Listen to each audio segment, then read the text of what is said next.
ফেসবুকে হচ্ছে কি মানে সোশ্যাল মিডিয়াতে আমাকে নিয়ে অনেক যেটা ভাইয়া বললো একটু আগে আলোচনা সমালোচনা চলে, কিন্তু যারা আমার বই পড়েছেন, যারা বন্দিনী পড়েছেন, তারা কখনোই আমার সম্পর্কে একটা ব্যাড কমেন্টস করতে পারবেন না, এটা এই বিষয়ে আমি গ্যারান্টি দিতে পারি। কারণ এরকম অনেক হয়েছে যে যারা প্রথমে একটা ভুল ধারণা নিয়ে আমার সঙ্গে কথা বলেছেন, তারা যখন বন্দিনী পড়েছেন তাদের মতবাদটা পুরো পাল্টে গেছে।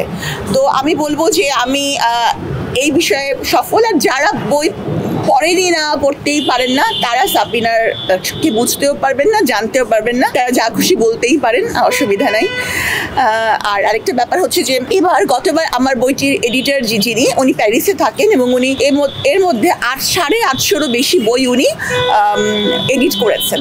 তো উনি আমার বন্দিনী বইটা যখন এডিট করছিলেন, তো তখন উনি বলেছিলেন যে সাবিনা কখনো বন্দিনী প্রথম খণ্ডকে অতিক্রম করে যেতে পারবে না। তো আলহামদুলিল্লাহ উনি এবার বলেছেন যে আমি ভেবেছিলাম, কিন্তু এবার দেখলাম বন্দিনী দ্বিতীয় খণ্ড প্রথম খণ্ডকে অনেক দূর ফেলে চলে গেছে। তো এটা এখন আমি জানি না যে পাঠকের কাছে এটা মনে হবে কিনা, যদি মানে এই ব্যাপারে আমি এই জন্য খুবই আশাবাদী, কারণ বন্দিনী আমার স্বপ্ন।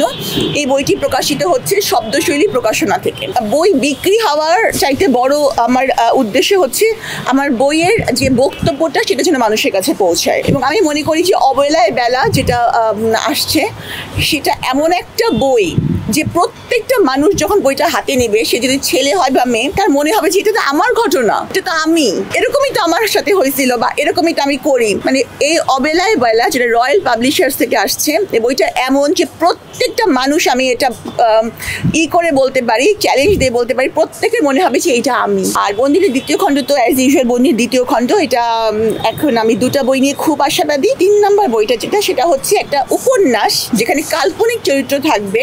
সেই কাল্পনিক চরিত্র দিয়ে ছাত্র জনতার আন্দোলনের ওই প্রেক্ষাপটটা রাজনৈতিক দৃষ্টিকোণ থেকে না, কিছু থেকে না, একটা সাধারণ পরিবারের যারা কেউই রাজনীতি করেন না বা যারা কেউই মানে বিসিএস পরীক্ষা দেবেন না, তাদের তাদের চোখে আন্দোলনটা কেমন ছিল সেটাই হবে উপন্যাসটা। এখন আমি 3টে উপন্যাস নিয়ে সমান আশাবাদী, এখন আল্লাহ জানে কি হয়। তো আমি বন্দিনীকে আমি তার হাতেই দেবো যিনি বেস্ট। এখন যেমন আমি অভিনয়ের ক্ষেত্রে বলি যে যখন আমি অভিনয়ও করেছি, আমি অভিনয়ের লাগাতারই অনেক অফার পেয়েছিলাম, কিন্তু যখন আমি দেখেছি যে এটা আমাকে ফজলুর রহমান বাবুর বিপরীতে আমি অভিনয় করতে হবে, তখন আমি বলেছি হ্যাঁ, কারণ উনি বেস্ট। তো আমি মনে করি যে আমি তার হাতেই আমার বন্দিনীকে মুভি করার জন্য দিতে পারি, যিনি বেস্ট।